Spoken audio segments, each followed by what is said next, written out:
Hello students, good morning. आज हम जो आपके कबीर के जो पद हैं उसके हमने कल अभ्यास के 4 प्रश्न कर लिए थे। जो 5वां प्रश्न है वो आरंभ कर रहे हैं। तो क्या पूछा गया है 5वें प्रश्न में? कबीर ने ऐसा क्यों कहा है कि संसार बुरा गया है? बुरा गया है अर्थात पागल हो गया है। कबीर ने ऐसी बात क्यों कही है? तो क्या उत्तर है इसका? संत कबीर ने ऐसा इसलिए कहा है क्योंकि इस संसार के जो लोग हैं वो सच्ची बात सुनते ही उन्हें मारने के लिए दौड़ते हैं। कबीरदास ऐसा इसलिए कहते हैं भी, कबीरदास कहते हैं भी जब मैं ऐसे कहता हूँ भी इस संसार में क्या है भी एक ही ईश्वर है, वो क्या है इस संसार के घट घट में व्याप्त है या कण कण में समाया हुआ है। तो जैसे ही मैं कहें भी जो सच्चाई है वो कहता हूं तो सच्चाई सुनते ही लोग कहें इस संसार के लोग उन्हें मारने के लिए दौड़ते हैं और झूठी बात का विश्वास कर लेते हैं, और जो झूठी बातें हैं उन पर लोग कहें विश्वास कर लेते हैं। वे ईश्वर के एक स्वरूप को स्वीकार नहीं करते, यानी निर्गुण ईश्वर का जो रूप है उसको वे स्वीकार नहीं करते, और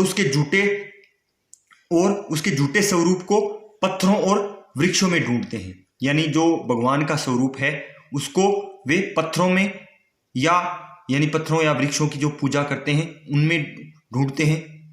यानी जो ईश्वर है, जो कबीरदास जी हैं वो कहते हैं इस संसार के लोग क्या है ईश्वर का जो वास्तविक स्वरूप है उसको क्या है, यानी उसको वो पहचानते नहीं है। और वो क्या है, यहाँ कबीरदास ने जो पत्थरों की जो पूजा की जाती है उस पर उन्होंने व्यंग्य किया है। वे बाहरी दिखावे में उस ईश्वर के स्वरूप को देखना चाहते हैं।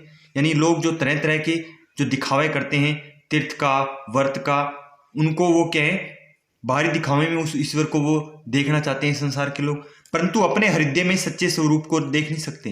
लेकिन जो कबीरदास जी कहते हैं कि वास्तविक रूप से जो ईश्वर का जो स्वरूप है वो क्या है हमारे हृदय में है, और वो इस संसार के लोग हैं वो इस संसार को देख नहीं सकते। इन्हीं कारणों से कबीर इस जगत को या संसार को क्या है पागल बताते हैं।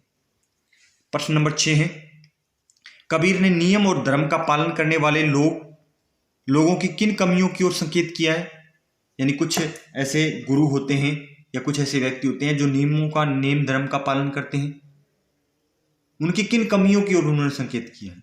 तो नियम और धर्म का जो पालन करने वाले लोग हैं वो स्नान करके आसन जमाकर बैठ जाते हैं या समाधि लगाकर बैठ जाते हैं, किंतु आत्मज्ञान यानी उन्हें समय किसी प्रकार का कोई ज्ञान न होने के कारण वे पत्थरों और वृक्षों को पूजते हैं। यानी पत्थरों में भगवान को देखते हैं या वृक्षों में भगवान को क्या है देखते हैं। उन्हें यह ज्ञान नहीं है कि ईश्वर कहीं बाहर नहीं है, लेकिन वास्तविक रूप से उन्हें ज्ञान नहीं होता कि जो ईश्वर है वो न तो पत्थर में है न वृक्षों में है, अपितु उनके हृदय में यानी समय उनकी जो आत्मा है उसमें ही जो ईश्वर है वो निवास करता है। वे मूर्ति पूजा और ग्रंथों को पढ़ने के कारण, यानी वे जो लोग क्या है जो मूर्ति पूजा करते हैं या क्या है जो ग्रंथों को पढ़ते हैं वे लोग क्या है अहंकारी बन जाते हैं और वास्तविक रूप का जो सार तत्व है उसको वो क्या है भूल जाते हैं। आगे है प्रश्न नंबर 7, अज्ञानी गुरुओं की शरण में जाने पर शिष्यों की क्या गति होती है? बहुत से ऐसे जो ढोंगी गुरु होते हैं, अज्ञानी होते हैं, जिन्हें वास्तविक रूप से क्या है भी उन्हें खुद का ही ज्ञान नहीं होता, उनकी शरण में जाने पर जो उनके शिष्य होते हैं उनकी क्या हालत होती है, क्या अवस्था हो जाती है? तो क्या उत्तर है इसका? अज्ञानी गुरुओं की शरण में यानी उनके आश्रय में जाने पर गुरु के साथ साथ शिष्य भी संसार रूपी सागर में डूब जाते हैं।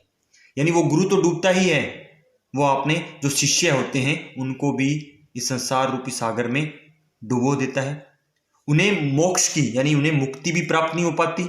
वे इस संसार में क्या है उनकी जो मुक्ति है, मुक्ति न होने के कारण वे इस संसार में भटकते रहते हैं और अंत में उन्हें क्या है पछताना पड़ता है। तो इस तरह ये 3 ही प्रश्न हैं। इन तीनों प्रश्नों